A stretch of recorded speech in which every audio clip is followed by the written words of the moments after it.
Bonjour à tous et bienvenue dans cette nouvelle capsule où nous allons voir quelles erreurs sont commises lors d'une mesure. Lorsque vous faites une mesure, par exemple la mesure de température, elle n'est pas parfaite. Il y a toujours des erreurs, même si vous manipulez avec le plus grand soin. On dit que la mesure est incertaine. Nous allons voir dans cette vidéo qu'il y a deux types d'erreurs et comment on peut améliorer la mesure lorsque c'est possible. Quels sont les types d'erreurs ? Supposons que l'on cherche à mesurer la masse d'un bébé. Si une balance indique déjà quelques grammes lorsque le plateau n'est pas chargé, c'est-à-dire qu'elle est mal étalonnée, toutes les mesures de la masse du bébé fourniront une valeur trop élevée. Une erreur est systématique lorsqu'elle contribue à toujours surévaluer ou toujours sous-évaluer la valeur mesurée. Si vous laissez au bébé ses vêtements et des jouets, l'erreur est due à une erreur de protocole, donc à une incompétence. Les erreurs systématiques peuvent donc provenir d'un appareil mal réglé ou bien de quelqu'un, on parle d'un opérateur ou d'un expérimentateur, qui ne manipule pas correctement. Second type d'erreur, l'erreur aléatoire. Une erreur est aléatoire lorsque l'on répète plusieurs fois la mesure d'une même grandeur et que l'on obtient des valeurs différentes de façon non prévisible. Dans le cas de la mesure du temps avec un chronomètre, par exemple lors de la mesure du pouls, l'erreur vient du temps de réaction de l'expérimentateur au démarrage et à l'arrêt du chronomètre. Comme ce temps de réaction n'est pas toujours le même, la valeur mesurée peut être surévaluée ou sous-évaluée. On se retrouve dans le même cas lors de la mesure du niveau d'une solution contenue dans une seringue. Alors, comment améliorer la mesure ? En fonction du type d'erreur, les améliorations à apporter seront différentes. Pour atténuer l'erreur aléatoire, par exemple lors de la mesure de la tension artérielle systolique d'un patient, on peut faire une série de mesures et prendre la moyenne. On espère ainsi que les fluctuations positives des observations compenseront au moins en partie les fluctuations négatives.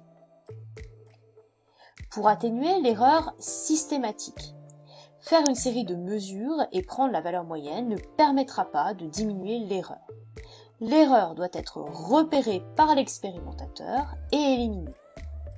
Pour identifier les sources d'erreur, on peut utiliser la méthode des 5 M, en s'intéressant à 5 domaines, comme l'illustre le diagramme suivant sur lequel on applique la méthode à la réalisation d'un gâteau.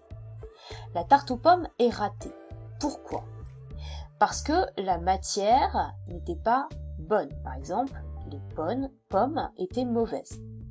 Le matériel utilisé n'était pas adapté. Le four était vétuste ou il n'y avait pas de balance précise. La méthode peut être à l'origine d'une erreur si la recette n'est pas suivie. On peut aussi invoquer un accident lors du refroidissement, donc qui est caractéristique du milieu.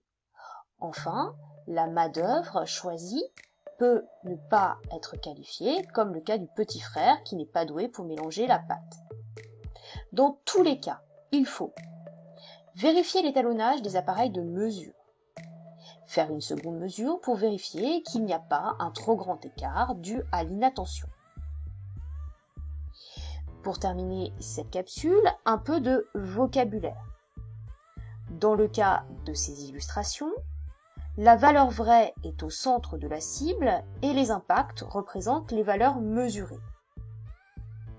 La fidélité est la faculté de l'instrument de mesure à donner des mesures dont les valeurs sont proches lorsqu'on répète l'opération de mesurage. Plus les erreurs aléatoires sont faibles et plus la mesure est fidèle. La justesse est la faculté de l'instrument de mesure à donner des mesures dont les valeurs sont proches de la valeur vraie. Plus les erreurs systématiques sont faibles et plus la mesure est juste. Alors, que devez-vous retenir de cette capsule ? Il est impossible de connaître la valeur exacte de la grandeur mesurée à cause des erreurs de mesure. Il existe deux types d'erreurs. L'erreur systématique qui contribue à toujours surévaluer ou toujours sous-évaluer la valeur mesurée, L'erreur aléatoire, lorsque d'une mesure à l'autre, on obtient des valeurs différentes de façon non prévisible. Pour tenir compte de ces nombreuses erreurs, nous tiendrons compte de l'incertitude de mesure. Mais c'est le sujet de la prochaine vidéo. À bientôt!